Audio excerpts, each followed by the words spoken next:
Salut les gars, bienvenue dans cette nouvelle vidéo de AgriBA, la chaîne spécialisée en agriculture et ses dérivés. Aujourd'hui, nous allons nous intéresser à l'un des tubercules les plus polyvalents au monde, ce qui en fait également l'un des plus demandés. Je parle bien sûr du manioc.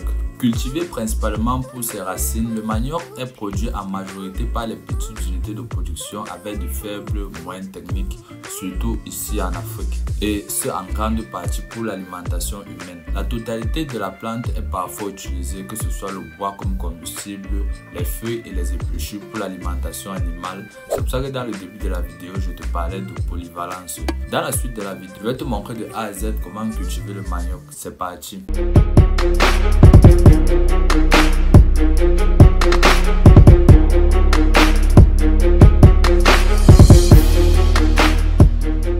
Numéro 1. Origine de la plante. Le manioc est une espèce tropicale originaire d'Amérique centrale. Il a son centre principal de production au Brésil. L'origine de l'espèce cultivée Manio esculenta provient soit d'hybridations successives entre plusieurs espèces sauvages, soit de deux sous-espèces. Sa diffusion à partir du continent américain s'est faite en Afrique dès le XVIe siècle. Puis, elle a gagné l'Asie et enfin l'Australie à la fin du XIXe siècle. L'Afrique peut être considérée comme un centre secondaire de diversification aidé par l'introduction de M. Glaziovi, qui est un ancien chercheur agriculteur qui est venu en Afrique il y a longtemps. L'exploitation de M. Glaziovi a été tentée au début du XXe siècle pour produire du latex grâce à sa bonne résistance au stress biotique et climatique. Il a servi à l'amélioration variétale du manioc grâce à des croisements interspécifiques. Le mode de propagation en culture est la bouture de tige. Une bouture émet des racines au niveau des nœuds en contact avec le sol humide. Et à la base, le nombre potentiel de racines diffère selon les variétés. Il diminue avec l'utilisation des boutures de mauvaise qualité, mais également la sécheresse ou l'excès d'eau. Chaque racine primaire est un site potentiel de stockage des réserves amylacées et commence à accumuler de l'amidon sur un secteur dès les premières semaines. Il est préconisé de créer des parcs à bois réservés à la production de boutures de qualité pour des systèmes de culture améliorés. Des techniques culturelles spécifiques sont appliquées, telles que la fertilisation surtout azotée. Au niveau écologique, le manioc est cultivé dans toutes les zones intertropicales avec les régimes pluviométriques à une ou deux saisons des pluies et des pluvosités annuelles variant de 600 mm à plus de 4000 mm.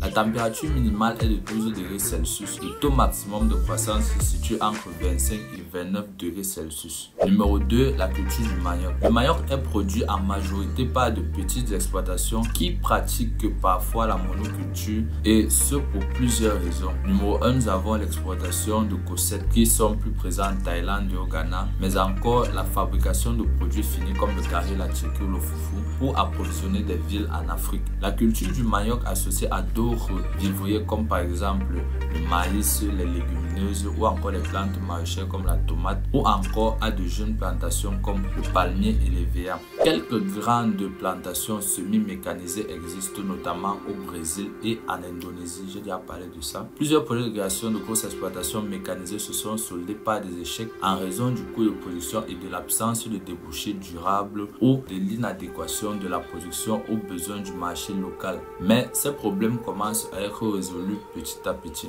La réputation du manioc comme culture épuisante est liée à ses potentialités de 90 tonnes par an par hectare, un rendement frais de 50 tonnes, soit 20 tonnes de matière sèche, est atteint facilement en un an. C'est énorme. Sa bonne tolérance à la sécheresse, aux maladies et aux parasites constitue un avantage certain. Le manioc est pauvre en protéines. Il en contient environ 1%. La consommation des feuilles 5 à 7% d'azote total est possible, mais il faut veiller à ce que le prélèvement des feuilles ne se fasse pas au détriment du remplissage des racines. L'installation de la bouture se fait sur un sol humide et ce de deux manières.